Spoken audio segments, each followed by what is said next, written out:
She thought it would be just one final conversation, a chance to clear the air, to say what needed to be said and then move forward. Nothing dramatic, nothing dangerous, just words exchanged between two people who once cared about each other. She had no way of knowing that this moment, quiet, ordinary, almost forgettable, would become the point where her life quietly disappeared forever.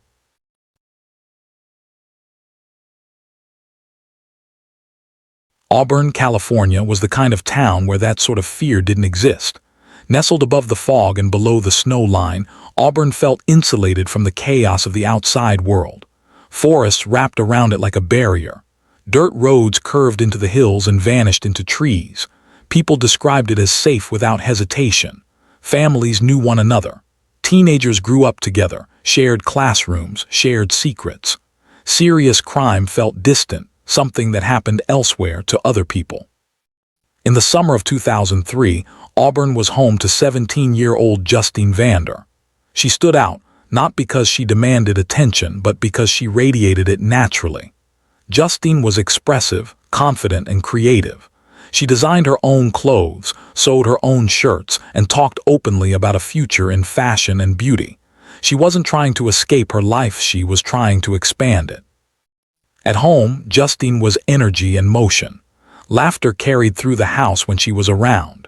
She shared an especially close bond with her older sister, Christine. Only a year and a half apart, the two moved through life almost as a unit. Christine would later describe Justine not just as a sister, but as her best friend, the one person who truly knew her.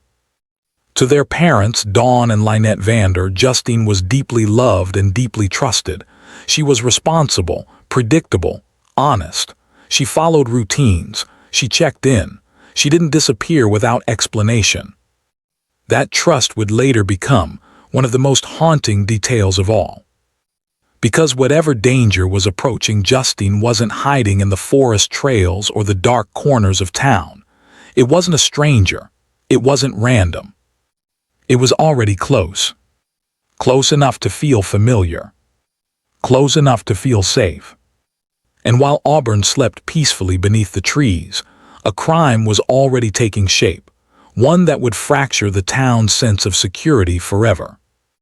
At 15, Justine fell into what looked, from the outside, like a normal teenage romance. His name was Danny Beeser.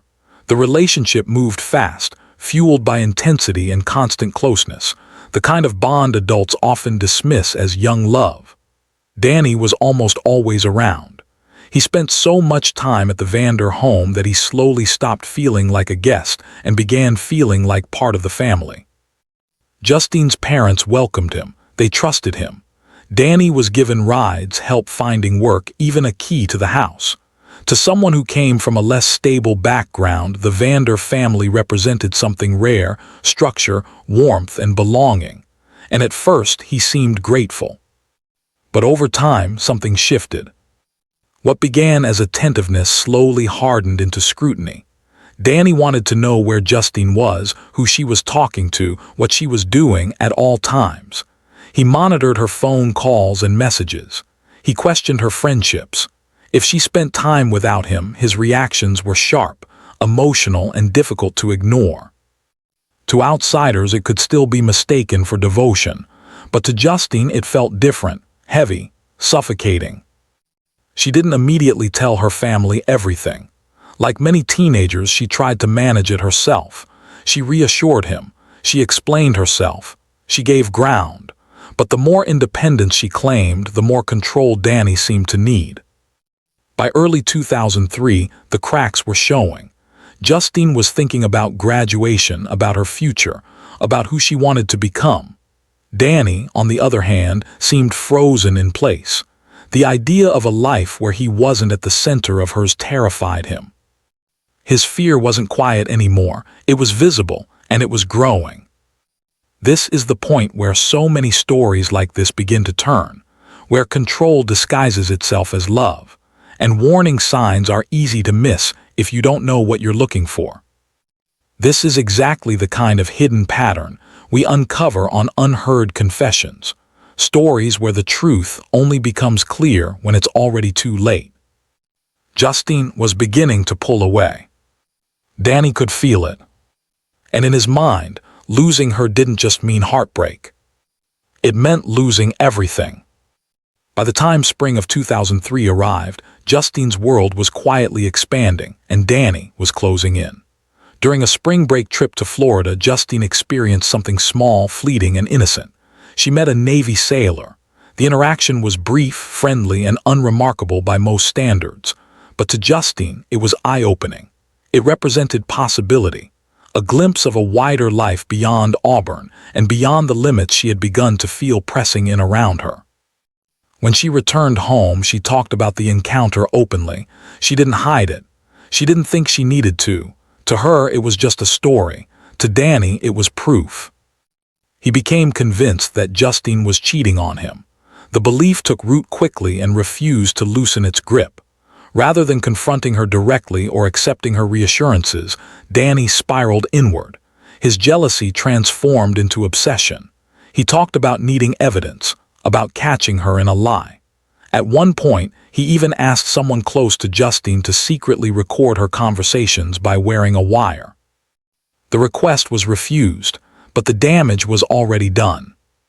Because it revealed how far his thinking had gone. This was no longer about fear of loss. It was about control slipping through his fingers and his desperation to regain it. Around this time, another figure re-entered Danny's life. Brandon Fernandez. Brandon was more than a friend. He was someone Danny admired, followed, and listened to. Intelligent, confident, and deeply manipulative, Brandon carried a dark fascination with power and violence. Together, the two talked openly about murder, about how it could be done, and how someone might get away with it. These weren't jokes, they were detailed, deliberate. Brandon despised Justine. He believed she had changed Danny, pulled him away, and ruined their bond. Justine, in turn, viewed Brandon as a dangerous influence and had pushed Danny to cut ties with him. For nearly a year, they did. But by late 2002, Danny and Brandon reunited and moved in together. That decision changed everything. Under the same roof, resentment and paranoia fed off one another. Brandon reinforced Danny's worst fears, painting Justine as manipulative and unfaithful. Every doubt Danny had was echoed back to him, louder and darker. Together, they built a narrative where Justine wasn't just leaving. She was betraying him. As Labor Day weekend approached, Justine began confiding in friends. She was ready to move on, ready for a fresh start. She didn't see it as cruelty, just honesty. But to Danny, it wasn't a breakup. It was abandonment. And in his mind, abandonment was something that had to be stopped, at any cost. Labor Day weekend of 2003 arrived quietly.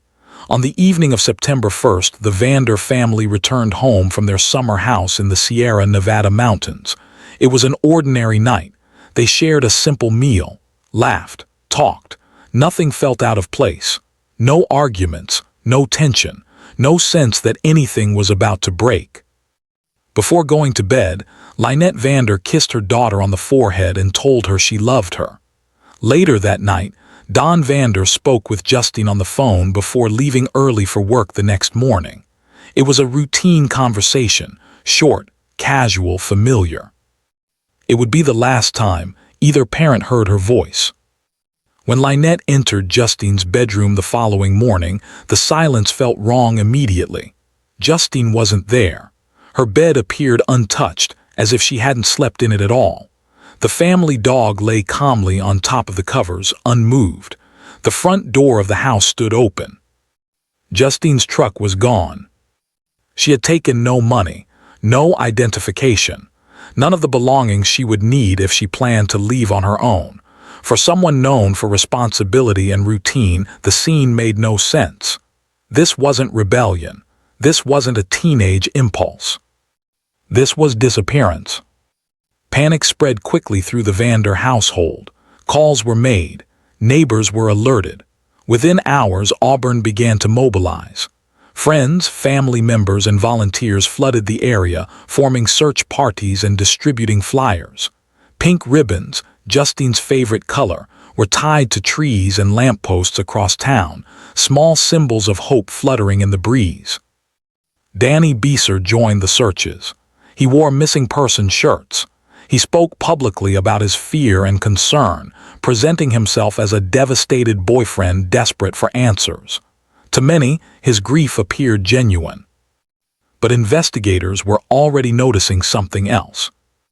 Justine's truck was soon discovered at a park-and-ride lot near Interstate 80, roughly 5 miles from her home. It was locked, parked deliberately. There were no signs of a struggle, no explanation for why she would leave it there. Her cell phone told the same story. The last signal came from that very area, then nothing. Silence. As the days passed with no sign of Justine, the optimism that fueled the search began to erode. Quietly, law enforcement shifted focus. The answers they were looking for weren't hidden in the forest. They were closer than anyone wanted to believe. As the search for Justine Vander stretched from days into weeks, Auburn settled into an uneasy silence. The flyers stayed up. The pink ribbons remained tied, but hope began to thin, replaced by a growing sense that something darker had taken hold. Investigators returned to the details others had overlooked: the abandoned truck, the untouched bedroom, the phone that went silent. None of it pointed to a voluntary disappearance. It pointed to planning. Attention turned inward, toward the people who knew Justine best. Danny Beeser remained highly visible during the search. He attended vigils, spoke with volunteers, and presented himself as a grieving boyfriend clinging to hope. On the surface, his behavior seemed appropriate. But to detectives, subtle inconsistencies began to surface. His timeline didn't always match known facts. Details shifted between interviews. His emotional responses felt strangely controlled, measured in a way that didn't align with the panic others were expressing. Behind the scenes, investigators began digging into Danny's past. What they found raised serious concerns. Friends described him as intensely possessive during his relationship with Justine. Text messages revealed frequent arguments fueled by jealousy and accusations of betrayal. Justine had tried to pull away. She had talked openly about starting over, about reclaiming her independence. To Danny, that independence represented loss of control. Another name quickly rose to the surface: Brandon Fernandez. Brandon was not part of Justine's inner circle. In fact, he openly disliked her. Messages between Brandon and Danny painted a disturbing picture, conversations steeped in resentment, blame, and hostility. Together, they built a narrative where Justine wasn't a person with her own choices, but a problem that needed to be dealt with. Then came the tip that changed everything. Authorities were directed to a remote area outside Auburn, land rarely visited, hidden from roads and foot traffic. When search teams arrived, they noticed something immediately. The ground had been disturbed. The soil didn't belong. Beneath the earth lay the truth. Justine Vander had been buried in a shallow grave. The discovery sent shockwaves through the community. Hope collapsed into grief, and grief turned quickly into anger. This was not an accident. The burial showed planning, effort, and intent. And the evidence was about to speak. If stories like this deserve to be told and understood, subscribe to Unheard Confessions. Because some truths only surface when someone is willing to keep digging. The discovery of Justine Vander's body changed everything. What had once been a missing person investigation became something far heavier, something irreversible. The scene told a story without words: the shallow grave, the disturbed soil, the effort taken to conceal what had been done. This wasn't the aftermath of an accident or a moment of panic. It was deliberate. Investigators moved quickly. Forensic evidence from the burial site began connecting back to two people who had already been on their radar: Danny Beeser and Brandon Fernandez. Soil consistent with the grave site was found where it shouldn't have been. Phone records placed them near the remote area at critical times. Their timelines, already shaky, began to collapse entirely under scrutiny. When questioned again, Brandon broke first. Under interrogation, the weight of what he knew became impossible to carry. He admitted his involvement and described what had happened in chilling clarity. According to Brandon, the plan was framed as a conversation, one final meeting where Danny could confront Justine, demand answers, and regain control. Justine believed it would be closure, a way to end things cleanly. She never saw the danger coming. Brandon told investigators that Danny attacked her, driven by rage and fear of abandonment. What followed was not impulse, but follow-through. Afterward, the two worked together to bury her body, attempting to erase what they had done and move on as if nothing had happened. Brandon's confession unraveled the final threads of denial. Danny was arrested shortly after. Unlike Brandon, Danny refused to accept responsibility. He denied planning the murder, denied intent, denied guilt. Even as the evidence mounted, phone data, physical traces, testimony, he maintained his innocence. To investigators, the refusal felt familiar. It mirrored the same trait that had defined his relationship with Justine from the beginning. An inability to let go.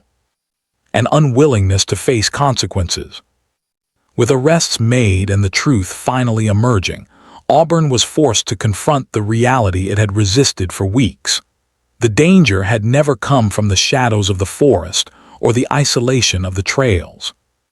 It had come from someone Justine once trusted. And now the case would move into its final, and most public, chapter, where motive, guilt, and responsibility would be laid bare in front of a courtroom, and a family would be forced to relive the worst truth imaginable. The trial that followed forced Auburn to confront a truth it never wanted to believe.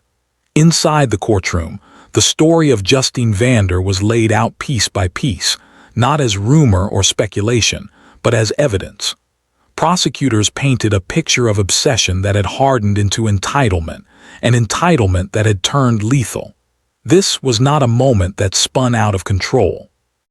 It was the end result of months of resentment, reinforced and justified, until violence felt acceptable to the people planning it. Witnesses spoke about Danny Beeser's possessive behavior. Messages were read aloud, arguments fueled by jealousy, fear of abandonment, and the need to control. Investigators testified about the planning, the coordination, and the effort taken after the crime to conceal the truth. Every detail reinforced the same conclusion. Justine was targeted not because of what she did, but because she chose to leave. The defense attempted to redirect blame, arguing instability and manipulation, but it failed to change the core narrative. The jury saw what the evidence made clear. Justine was not a threat. She was not cruel. She was a young woman trying to reclaim her life. When the verdicts were delivered, the courtroom fell silent. Both men were found guilty. Sentencing followed, bringing a measure of justice, but no sense of relief. No outcome could restore what had been taken. No number of years could undo the fear, the loss, or the future that disappeared with Justine. For her family, closure was impossible. What remained was memory, who she was, what she loved. The life she was building before it was stolen. In the years since, Justine Vander's story has been shared not for shock, but as a warning. A reminder that control can disguise itself as devotion. That red flags often appear quietly, long before anyone thinks to take them seriously. And that leaving, choosing yourself, can sometimes be the most dangerous moment of all. Justine is remembered not for how she died, but for who she was. Creative, confident, and brave enough to want more. Her story echoes far beyond the quiet hills of Auburn, carrying a message that still matters. If stories like this deserve to be heard, if the truth behind them should never stay buried, subscribe to Unheard Confessions and share this story. Because some confessions were never meant to stay silent.